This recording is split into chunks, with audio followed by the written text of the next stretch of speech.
شهر رمضان الذي أنزل فيه القرآن هدى للناس وبينات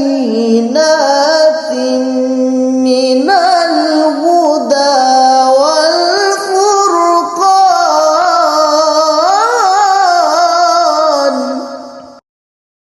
بسم اللہ الرحمن الرحیم. سیدنا کریم صلی اللہ علیہ وآلہ وسلم. اللہم علمنا بما ینفعنا وانفعنا بما علمتنا وزدنا علما برحمتک یا ارحم الراحمین. اللہم زد نورنا وزد سرورنا وزد حضورنا وزد معرفتنا وزد محبتنا وزد علمنا وزد عملنا برحمتک یا ارحم الراحمین. معزز سامعین و ناظرین، مرکزی دارالعلوم محمدیہ غوثیہ بحیرہ شریف کہ اس کتب خانے سے اور اس لائبریری سے ہم آپ سے مخاطب ہیں، اور فیضان قرآن رمضان ٹرانسمیشن افطار کا یہ وقت ہے، اور اس میں ہم پیش کر رہے ہیں ایمان اور عصر حاضر کے عنوان سے گفتگو کا وہ حصہ جس میں ایتھیزم اور الحاد کے چند سوالات آج ہم ڈسکس کریں گے. کچھ ایسے اہم سوالات ہیں جو صرف ملحدین کے لیے اہم ہے، کیونکہ انہوں نے انہیں اپنے سر پہ سوار کیا ہوا ہے، اگرچہ جس کو اللہ نے ایمان عطا فرمایا ہے اس کے لیے وہ کوئی حیثیت نہیں رکھتے، کیونکہ ایمان جب دل میں راسخ ہو جاتا ہے تو پھر کسی شک و شبہ کی گنجائش نہیں ہوتی. تو یہ شبہات ان کے ہیں جو ملحدین ہیں، جو ایتھیسٹ ہیں، جو دہریہ ہے، جو لادین ہیں، جو سیکولر ہیں. یہ ان لوگوں کی تشکیک ہے اور ان لوگوں کے شکوک و شبہات ہیں. الحمدللہ اہل ایمان کو اللہ تعالیٰ نے ایسے تمام شکوک و شبہات سے مبرہ رکھا ہے اور ان کو تیقن اور یقین کی نعمت سے مالا مال فرمایا ہے. لیکن ان کا جواب ذکر کرنا اپنی یوتھ اور اپنے نوجوان ذہنیت کو مطمئن کرنے کے لیے ضروری ہے کہ ہم اپنی طرف سے کوشش کریں کہ ان کے جوابات پیش کریں. جو سوالات آئے دن ایسے لوگوں کی طرف اٹھائے جاتے ہیں جو اپنے آپ کو ملحد کہتے ہیں اور جو اس طرح کے دلائل دیتے ہیں کہ جی ہم کسی خدا کے ہونے پہ یقین نہیں رکھتے، اور وہ اس حوالے سے بہت زیادہ ہٹ درمی اور سختی کا مظاہرہ کرتے ہیں. تو 6 یا 7 ایسے سوالات ہیں جو بہت بار بار ریپیٹ ہونے والے ہیں. آج کے پروگرام میں ہم ان کو ایڈریس کریں گے، اور یہ جوابات ہمارے اپنے نوجوانوں، بھائیوں، بیٹوں، بیٹیوں اور سادہ لو مسلمانوں کے لیے ہیں، تاکہ وہ جب کسی ایسی صورتحال کا شکار ہوں تو ان کے پاس جواب ہونا چاہیے تاکہ وہ اس کا جواب پیش کر سکیں. اور یہ کوئی حتمی جواب نہیں، بلکہ یہ ہماری طرف سے ایک کوشش ہے. اس سے بہتر جواب بھی ہو سکتے ہیں، اور اللہ تعالیٰ اہل ایمان میں سے ہر بندے کو اپنی جانب سے ایسی کیفیات الہام فرماتا ہے اور ایسے علم عطا فرماتا ہے کہ ہر بندے کا جواب دینے کا انداز بھی جدا جدا ہوتا ہے. ایک سوال یہ کیا جاتا ہے کہ بھائی تم کہتے ہو کہ اللہ ہے اور خالق و مالک ہے، رازق ہے، اور اس کا وجود اصلی، ازلی، ابدی وجود ہے، واجب الوجود ہے، تو پھر اللہ کے وجود کی دلیل کیا ہے؟ اس پہ وہ دلیل مانگتے ہیں. تو اس کا ایک جواب تو یہ ہے کہ ہم آپ سے کہتے ہیں کہ ذرا آنکھ بند کیجئے، اور آنکھ بند کر کے تھوڑی دیر کے لیے آپ یہ فرض کیجئے کہ آپ موجود نہیں ہیں. بس آپ اس طرح آنکھ بند کریں اور آپ اپنے آپ سے یہ سوال کریں کہ میں موجود نہیں ہوں. تو جو ہی آپ یہ کام کریں گے اور آنکھ بند کر کے یہ کہیں گے کہ میں موجود نہیں ہوں، تو یہی دلیل اس بات کی ہے کہ آپ وجود رکھتے ہیں، کیونکہ یہ جو میں ہے اور یہ جو اپنے بارے میں یہ کہنا ہے کہ میں موجود نہیں ہوں، یہ بذات خود اس بات کی دلیل ہے کہ آپ وجود رکھتے ہیں. اسی طرح اگر آپ کائنات کے بارے میں یہ کہیں کہ کائنات موجود نہیں ہے، تو آپ کا یہ کہنا ہی اس بات کی دلیل ہے کہ کائنات موجود ہے، کیونکہ وہ ایگزسٹ کرتی ہے، وہ آپ کے ارد گرد چاروں طرف نظر آ رہی ہے. اور موجود شے جو کھلی آنکھوں سے نظر آ رہی، بند آنکھوں سے اس کا انکار نہیں کیا جا سکتا. یہ بند آنکھیں، کبوتر کی وہ بند آنکھیں تو ہو سکتی ہیں جو حقیقت دیکھ کے آنکھیں بند کر لیتا ہے، وگرنہ جو بھی صاحب عقل ہے، جو بھی صاحب شعور ہے، وہ کبھی بھی اس کا انکار. تو جب آپ اپنے وجود کا انکار نہیں کر سکتے، جب آپ کائنات کے وجود کا انکار نہیں کر سکتے، تو اس ہستی کے وجود کا انکار کیسے کر سکتے ہیں جس نے اس کائنات کو بھی پیدا کیا، جس نے آپ کو بھی پیدا کیا؟ تو یہ تو ایک الزامی جواب ہے اور ایک ایسی دلیل ہے جو خود ہمارے اندر سے پھوٹتی ہے، اور اگر ہم تھوڑی دیر اپنی ذات سے ہی سوال کریں تو خود بخود اس کا جواب ہمارے سامنے آ جاتا ہے. اللہ رب العزت نے انسان کو پیدا کیا.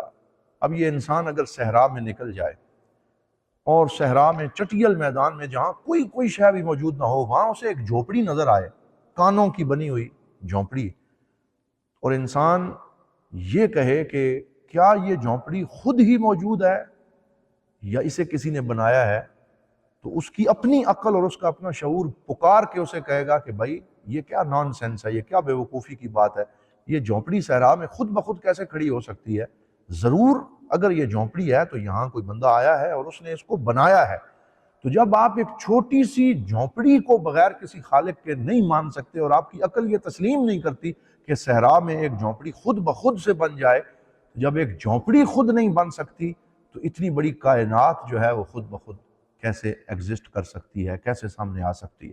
یہ بلند و بالا پہاڑ، یہ موجیں اور ٹھاٹھیں مارتے ہوئے سمندر، اور یہ چلتی ہوئی ٹھنڈی ہوائیں، اور یہ سبزہ اور زمین و آسمان کی وسعتیں کسی خالق کے بغیر کیسے ہو سکتی ہیں؟ تو یہ ہر شے اللہ رب العزت کے وجود کا پتہ دے رہی ہے.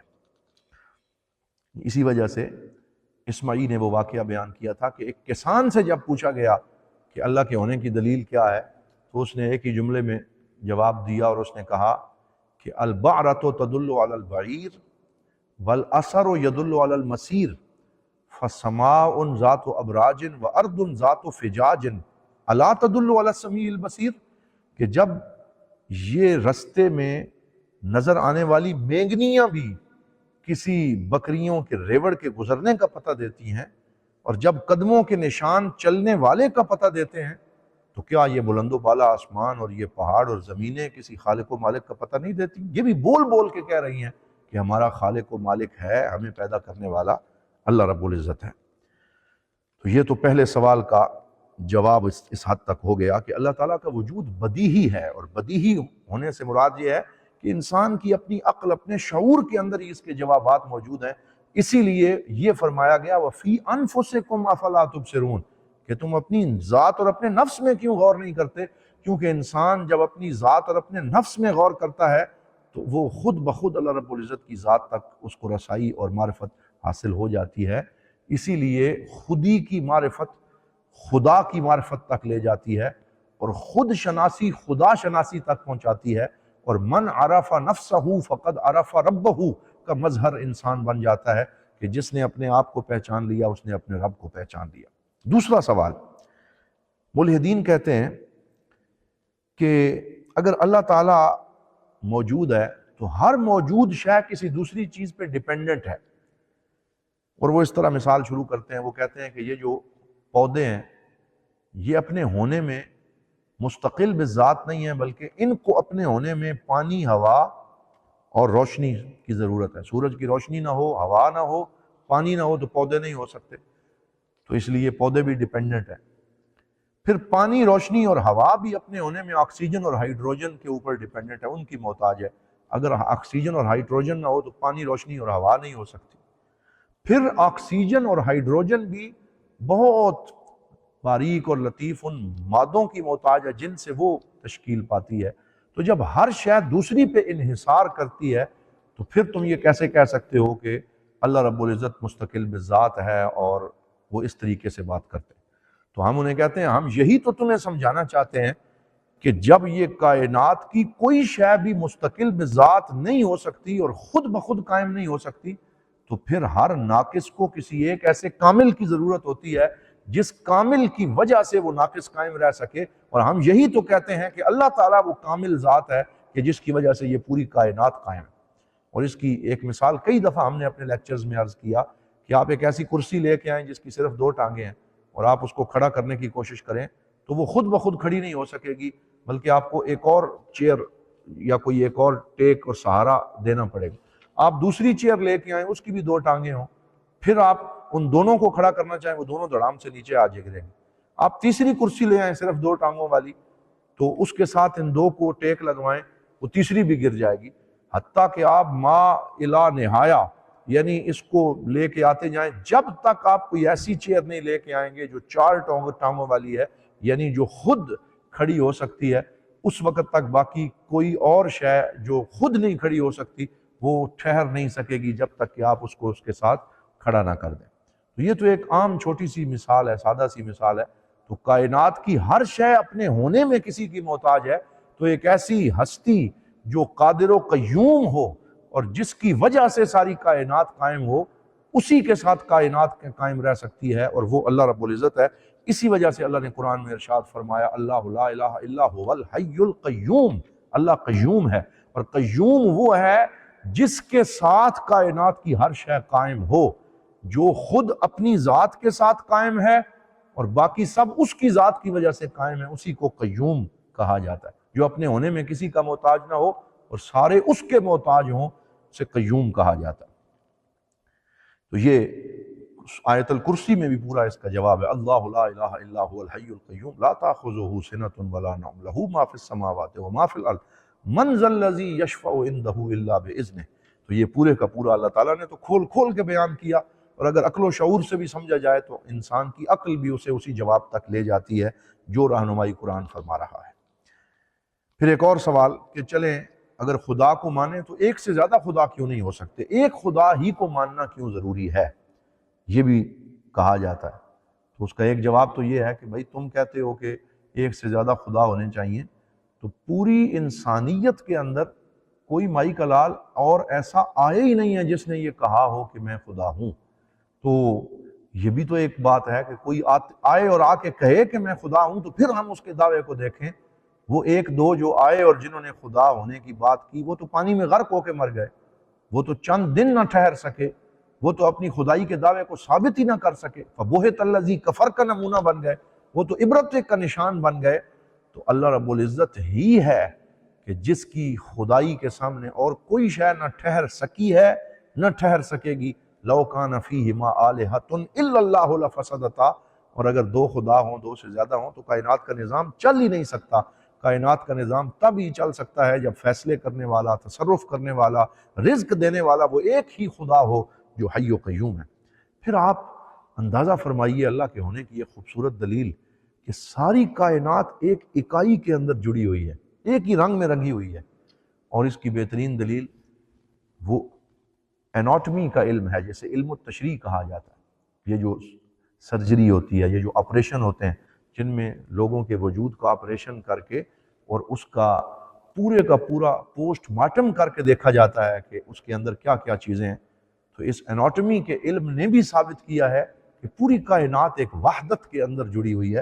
اور اس کی بہترین مثال دیکھیے کہ اگر آپ مینڈک سے شروع کریں اور مگر مچھ تک چلے جائیں، زرافہ، گھوڑا، نام لیتے چلے جائیں، کائنات کا ہر جاندار جو ہے، اگر آپ اس کو علم التشریح کے ساتھ پوسٹ مارٹم کے ذریعے دیکھیں گے تو سب کا نظام ایک ہی ہے. یعنی سب کا نظام انہضام بھی ایک جیسا ہے، ڈائجسٹو سسٹم، اور سب کا جو ریسپائریٹری سسٹم ہے، جو سانس لینے کا نظام ہے، وہ بھی پھیپھڑوں کے والا وہ ایک جیسا ہی ہے.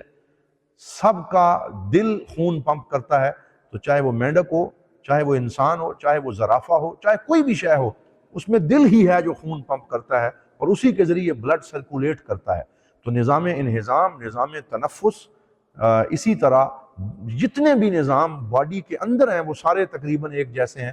اور یہ اس بات کا پتہ دیتے ہیں کہ بنانے والا ایک ہے اور ڈیزائن بھی ایک ہے. جسے سمارٹ ڈیزائن کی بات کی جاتی ہے تو وہ سمارٹ ڈیزائن بنانے والی ذات خود اللہ رب العزت کی ہے، جس نے پوری کائنات کو ایک وحدت کے ساتھ، ایک خوبصورتی کے ساتھ تشکیل دیا ہے کہ ہر ایک شے میں اسی کا جلوہ اور اسی کا نظارہ ہمیں نظر آ رہا ہے.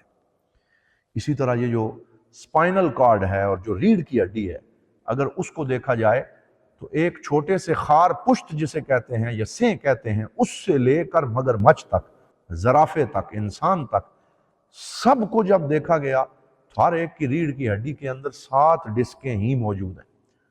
یعنی وہ کوئی مگر مچھ کا بہت بڑا وجود ہو یا وہ کوئی چھوٹے سے جانور کا وجود ہو، انسان کا وجود ہو، اس کی ریڑھ کی ہڈی میں 7 ہی ڈسکیں ہیں، تو کسی کے ہاں بڑی ہیں، کسی کے ہاں چھوٹی ہیں، ہر ایک کے وجود کے مطابق. تو یہ ہر چیز اس بات کا پتہ دیتی ہے کہ کائنات میں ایک تکامل ہے، ایک وحدت ہے، ایک سمارٹ ڈیزائن ہے، اور اس کو بنانے والی ذات بھی ایک ہی ہے جو اللہ رب العالمین ہے. خالق واحد ہے اور تخلیق کا طریقہ بھی واحد ہے. آسمان سے پانی کا ایک قطرہ زمین کے اندر آتا ہے اور اس سے پودے جنم لیتے ہیں اور بڑے ہوتے ہیں. مرد کی طرف سے ایک قطرہ خاتون کے رحم میں جاتا ہے اور اس سے ایک انسان پیدا ہوتا ہے. تو وہی نطفہ، وہی ایک قطرہ، وہی کائنات میں تخلیق اور پیدائش کا نظام بھی ہے. تو آپ جس نہج سے بھی کائنات کو دیکھتے جائیں گے تو بنانے والا ایک ہے اور بنانے کا طریقہ بھی ایک ہے. وَجَعَلْنَا مِنَ الْمَاءِ كُلَّ شَيْءٍ حَيٍّ، فرمایا ہم نے پانی کے ساتھ ہی ہر جاندار شے کو پیدا کیا ہے. تو اللہ رب العزت کی تخلیق کے دلائل ہر جگہ پہ موجود ہیں. 5واں سوال ملحدین کا یہ ہے، وہ کہتے ہیں پوری کائنات بائی چانس پیدا ہوئی، اور اس کو عربی میں صدفہ کہا جاتا ہے اور چانس کہا جاتا ہے. بائی چانس یہ مخلوق آ گئی، اور اس میں بگ بینگ تھیوری کو لے کے آتے ہیں. وہ کہتے ہیں جی کہ ایک کائنات جو ہے وہ بالکل ایک مادہ سا تھا اور اس کے اندر بہت بڑا دھماکہ ہوا، اور اس دھماکے سے پھر یہ جو ہے وہ قدرتی طور پہ ہر شے جو ہے وہ سامنے آ گئی اور اس نظام کے اندر آ گئی. میں کہتا ہوں کہ 21 سینچری اور اتنی جدید سائنسی دور میں بھی وہ کتنی سٹوپڈ قسم کی عقلیں ہیں اور بے وقوف عقلیں ہیں نعوذ باللہ، جو ابھی تک بگ بینگ کا سہارا لے کے اور اس کو کائنات کے ہونے کا کی وہ جو ہے وہ دلیل بنا رہے ہیں. یعنی یہ جو ایک وحدت ہے، یہ جو ایک تکامل ہے، یہ جو ہر بندے کے مرنے کا ایک خاص وقت ہے جس سے آگے پیچھے نہیں ہو سکتا، اور کائنات میں کوئی شے بھی بائی چانس نہیں ہے. تو اس محکم کائنات کو بائی چانس کہہ دینا، اس سے بڑی بے وقوفی اور کچھ بھی نہیں ہو سکتی. اور اس کا بہترین جواب تو ہمارے حضرت امام اعظم ابو حنیفہ خود ہی دے گئے کہ جب ان کا دہریہ لوگوں کے ساتھ مناظرہ ہوا اور وہ کہنے لگے کہ کائنات جو ہے وہ حادثے کے ساتھ بائی چانس بن گئی ہے، تو آپ نے فرمایا کہ کل میرا اور تمہارا اس پہ مناظرہ ہوگا. وہ تو جمع ہو گئے اور دریائے فرات کے دوسرے کنارے وہ تھے، اور امام اعظم ابو حنیفہ نے اس کنارے سے ان کے پاس جانا تھا.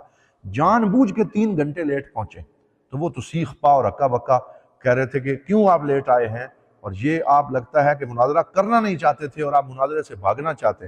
تو آپ نے بڑے معصومانہ انداز میں فرمایا کہ بھائی میں تو بڑا بر وقت آنا چاہتا تھا، لیکن دریائے فرات پہ کوئی کشتی موجود نہیں تھی، تو میں بڑا پریشان ہوا کہ آج میں مناظرے پہ کیسے پہنچوں گا.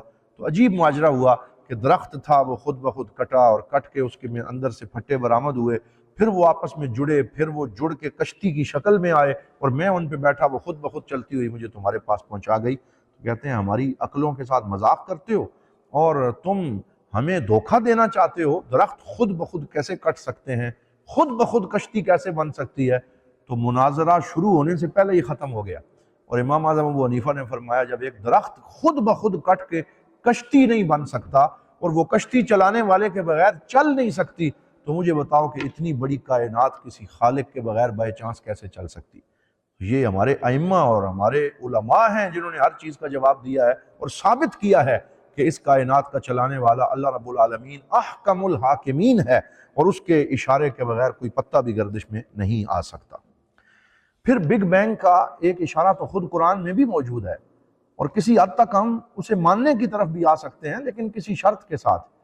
قرآن میں اللہ تعالیٰ فرماتا ہے اَوَلَمْ يَرَ الَّذِينَ كَفَرُوا أَنَّ السَّمَاوَاتِ وَالْأَرْضَ كَانَتَا رَتْقًا فَفَتَقْنَاهُمَا، کیا کافر یہ دیکھتے نہیں ہیں کہ ساری آسمانیں اور ساری زمینیں، سارے آسمان اور زمینیں آپس میں بالکل یکجان تھے، جڑے ہوئے تھے، اور پھر ہم نے ان کو ایک دھماکے سے اور ایک زور سے جدا جدا کر دیا، الگ الگ کر دیا. ہم نے ان کو پھر 7 آسمان اور 7 زمینوں میں بدل دیا. پہلے یہ جڑے ہوئے تھے، ایک ہی مادہ تھا. چلو یہاں تک تو ہم مان لیتے ہیں، لیکن اس سے اگلی بات بھی تو بتاؤ کہ جب وہ آپس میں جڑے ہوئے تھے تو وہ مٹیریل کہاں سے آیا؟ وہ مٹیریل بنانے والی ذات کون ہے؟ اس کا تمہارے پاس کوئی جواب نہیں ہے ملحدین، اے ایتھیسٹ لوگو. تو اس کا جواب بھی تو دو کہ اگر بگ بینگ سے کائنات تخلیق میں آئی ہے تو بگ بینگ سے پہلے جو مٹیریل تھا جس میں وہ اتنا بڑا دھماکہ ہوا تھا، تو وہ مٹیریل خود بخود تو نہیں آ گیا، اسی کو بھی تو کسی نے پیدا کیا ہے. وہ ذات اللہ رب العالمین اور احکم الحاکمین کی ہے. یہ تو بہت بڑے ایتھیسٹ جو ہیں ان کو بھی ماننا پڑا کہ سمارٹ ڈیزائن کی بھی اگر ہم بات کریں تو اس سمارٹ ڈیزائن کو بھی خود بخود وہ نہیں سامنے آ سکتا جب تک اسے کوئی بنانے والا نہ ہو۔ تو یہ اس سوال کا جواب ہو گیا۔ پھر چھٹا سوال، وہ کہتے ہیں نہیں جی ہم یہ تو نہیں مانتے کہ اللہ نے کائنات کو بنایا، ہم یہ مان لیتے ہیں کہ نیچر جو ہے وہ کائنات کی خالق ہے۔ تو وہ نیچر کی طرف ہر چیز کی نسبت کرتے ہیں، اور یہ جو نیچری فرقہ ہے وہ یہ بات کرتے ہیں، اور وہ کہتے ہیں جی یہ خود بخود قدرت اور نیچر اس کائنات کی خالق ہے۔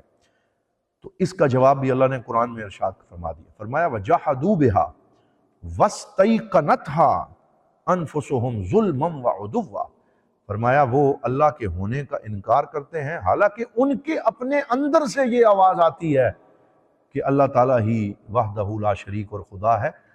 ظلم اور سرکشی کرتے ہوئے وہ انکار کرتے ہیں، یعنی اوپر سے انکار کرتے ہیں، اندر سے انہیں بھی پتہ ہے کہ اللہ ہی ہے، تو وہ اللہ کے بجائے اللہ کا نام کاٹ کے نعوذ باللہ اس کی جگہ نیچر لکھ دیتے ہیں، کہتے ہیں نیچر نے ہر چیز کو پیدا کیا۔ اب اس کی بھی ایک حکمت ہے، اور وہ حکمت یہ ہے کہ وہ ایک آزاد کفر چاہتے ہیں، اور آزاد کفر سے ہماری مراد یہ ہے کہ اگر وہ اس طرح کفر کریں نا کہ وہ کہیں کہ اللہ ہے لیکن ہم اسے نہیں مانتے، تو انہیں پتہ ہے کہ اگر اللہ کو مانیں گے تو پھر اللہ تعالیٰ نے تو بہت سی حکم بھی دیے ہیں، اوامر و نواہی ہیں، یہ کرو یہ نہ کرو، تو پھر تو ہمیں جواب دہ ہونا پڑے گا۔ اس لیے وہ کہتے ہیں نہیں، کائنات کو نیچر نے پیدا کیا تاکہ ہمیں کوئی بات کسی کی ماننی نہ پڑے، نہ نماز پڑھنی پڑے، نہ روزے کی طرف آنا پڑے، نہ احکامات پہ عمل کرنا پڑے، اور ہم بالکل آزاد رہیں۔ نہیں جی ہم مانتے تو ہیں کہ کسی نے کائنات کو بنایا، لیکن وہ نیچر نے بنایا، وہ اللہ نے نہیں بنایا، نعوذ باللہ۔ وہ یہ بات کر کے ذمہ داریوں سے بھاگتے ہیں، رسپانسبلٹی سے بھاگتے ہیں، جواب دہی سے کے تصور سے وہ بھاگتے ہیں، حالانکہ انہیں بھی پتہ ہے کہ اللہ رب العزت ہی خالق و مالک ہے، لیکن وہ عمل سے راہ فرار اختیار کرنے کے لیے نیچر کی طرف تو تخلیق کی نسبت کرتے ہیں، لیکن خدا کو ماننے میں ان کو تکلیف ہے، کیونکہ انہیں پتہ ہے کہ ہمیں پھر جواب دہی اور اللہ تعالیٰ کے سامنے ہر چیز کے لیے رسپانسیبل ہونا ہوگا۔ آخری بات جس پہ ہماری آج کی گفتگو ختم ہوگی، وہ کہتے ہیں نہیں جی ہم تمہاری ساری باتیں مان لیں گے، پہلے ہمیں مٹیریلسٹک دلیل لا کے دو، مادی دلیل چاہیے، ملموس دلیل چاہیے، اور مادی اور ملموس دلیل اسے کہتے ہیں جسے چھو کے دیکھا جا سکے، تاکہ ہم جو ہے جیسے وہ حضور صلی اللہ علیہ وسلم کے زمانے میں کفار نے کہا تھا کہ بھائی آپ ایک سیڑھی بنائیں اور اس سیڑھی پہ آسمان تک جائیں اور وہاں سے خود اوپر سے کتاب لے کے آئیں اور جنت دوزخ ہمیں بھی دکھائیں، تو اس طرح کی مادی ملموس اور مٹیریلسٹک دلیل یہ بھی مانگتے ہیں۔ تو اس کا جواب دینے کے لیے ایک بہترین طریقہ یہی ہے کہ ہم ایک مثال دیتے ہیں کہ جتنے بھی ملحدین ہیں ان کے پاس سوالات تو ہیں لیکن ان کے پاس جواب نہیں، اور اس کی مثال ایسے ہے کہ ایک کلاس روم ہو اور اس کلاس روم میں طلباء داخل ہوں تو وہ دیکھیں کہ وائٹ بورڈ کے اوپر ایک سوال لکھا ہوا ہے، اور وہ سوال ہے کہ لماذا خلقنا اللہ ومن خلقنا، کہ ہمیں کس نے پیدا کیا اور کیوں پیدا کیا۔ یہ سوال لکھا ہوا ہو وائٹ بورڈ پر کہ ہمیں کس نے پیدا کیا اور کیوں پیدا کیا، اور سارے طلباء آ کے اپنی اپنی کرسیوں پہ بیٹھیں اور ٹیچر کے ہاتھ میں سرخ مارکر ہو اور وہ کہے چلو بھائی اس کا جواب لکھو۔ تو جب سارے طلباء اپنا اپنا جواب لکھ کے اس کے سامنے لے کے آئیں کہ ہمیں کس نے پیدا کیا اور کیوں پیدا کیا، تو وہ سب کو کہے تمہارا جواب بھی غلط ہے، تمہارا جواب بھی غلط ہے، تمہارے بھی 0 نمبر ہے، تمہارا جواب بھی غلط ہے، تو وہ سب کے جواب کو غلط قرار دے دے، تو پھر اس سے ایک طالب علم اٹھ کے پوچھے اور وہ کہے کہ چلے ہمارا جواب تو غلط ہے، آپ بتا دیں کہ صحیح جواب کیا ہے، تو وہ کہے نہیں جواب تو مجھے نہیں آتا، میرا کام تو صرف سوال پوچھنا ہے۔ تو ایک اور ذہین طالب علم اٹھا اور اس نے کہا کہ جناب اگر آپ کو جواب نہیں آتا تو آپ ہمارے جواب کو غلط کیسے کہہ سکتے ہیں؟ ہمارے جواب کو غلط تو وہ کہہ سکتا ہے جسے جواب آتا ہو۔ آپ کہتے ہیں مجھے جواب نہیں آتا لیکن تمہارا جواب بھی غلط ہے، تو پھر تم ہمارے جواب کو غلط کہنے والے کون ہوتے ہو جبکہ تمہارے پاس جواب ہے ہی نہیں۔ تو یہ ان ملحدین اور ایتھیسٹس کی مثال ہے جو ہر بندے پہ فیس بک پہ، انٹرنیٹ پہ، انسٹاگرام پہ شور مچایا ہوا ہے، ولاگز بنائے ہوئے ہیں، بڑے بڑے پیجز تشکیل دے کے صرف تشکیک جو ہے اس کے بیج بو رہے ہیں، سوال پہ سوال چھوڑتے جا رہے ہیں، لیکن کسی سوال کا جواب ان کے پاس موجود نہیں ہے۔ تو میں ان سے پوچھتا ہوں کہ ملحد پازیٹیو تھنکر ہے یا مومن پازیٹیو تھنکر ہے؟ ہم تم سے یہ پوچھتے ہیں۔ ملحد تو وہ ہے جس کے پاس صرف سوال ہے اور اس کا کوئی جواب نہیں، مومن وہ ہے جس کے پاس سوالات کے جوابات بھی موجود ہیں اور وہ جواب دیتا بھی ہے۔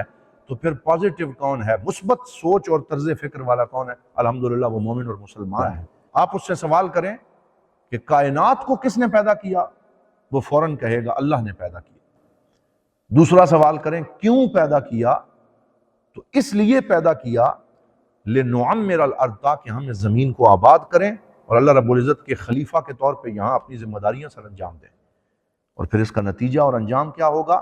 اگر ہم اپنے امتحان میں کامیاب ہوئے تو اللہ نے ہمارے لیے جنت تیار کی ہے، اور ہمیں امید ہے کہ اللہ ہمیں وہ جنت عطا فرمائے گا۔ تو ہمارے پاس تو ہر سوال کا جواب ہمارے نبی اور ہمارے قرآن نے ہمیں دیا ہے، تو سوال بھی ہیں اور سوالوں کے جواب بھی ہیں۔ تم اپنی فکر مناؤ کہ تمہارے پاس سوال ہی سوال ہیں لیکن کوئی جواب تمہارے پاس موجود نہیں ہے۔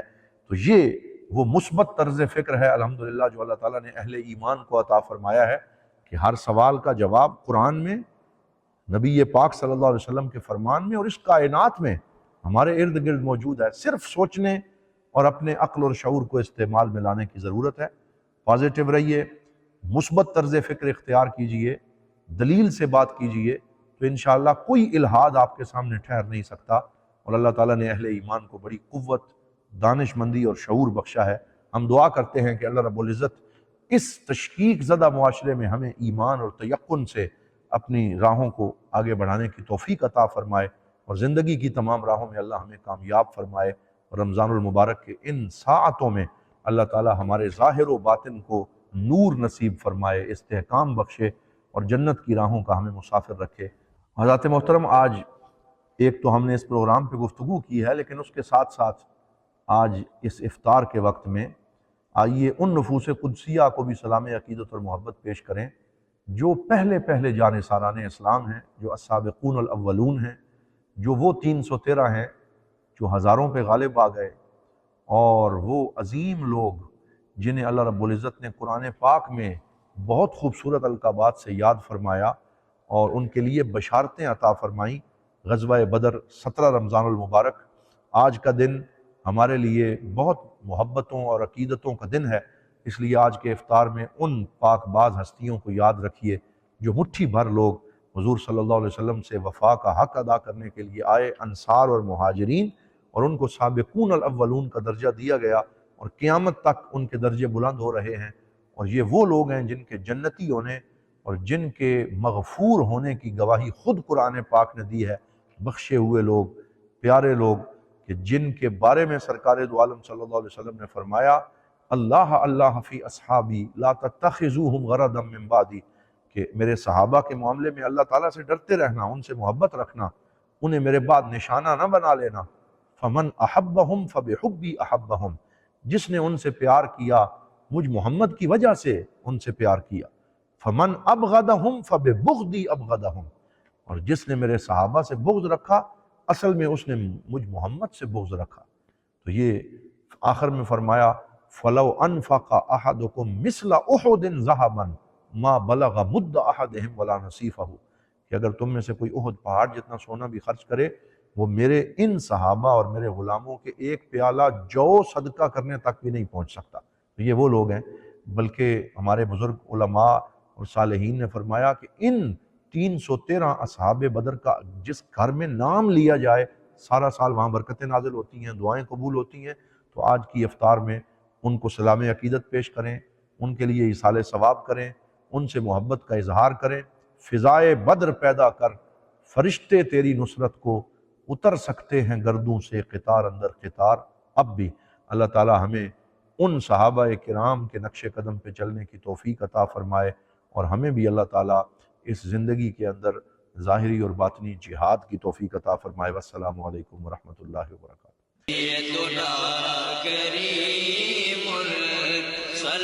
دارالعلوم محمدیہ غوثیہ بھیرا شریف دینی اور عصری تعلیم کا بے مثال ادارہ ہے، جہاں عصر حاضر کے تقاضوں کے مطابق قرآن و سنت کی تعلیم دی جاتی ہے، اور ہر سال ہزاروں طلباء و طالبات زیور تعلیم سے آراستہ ہو رہے ہیں۔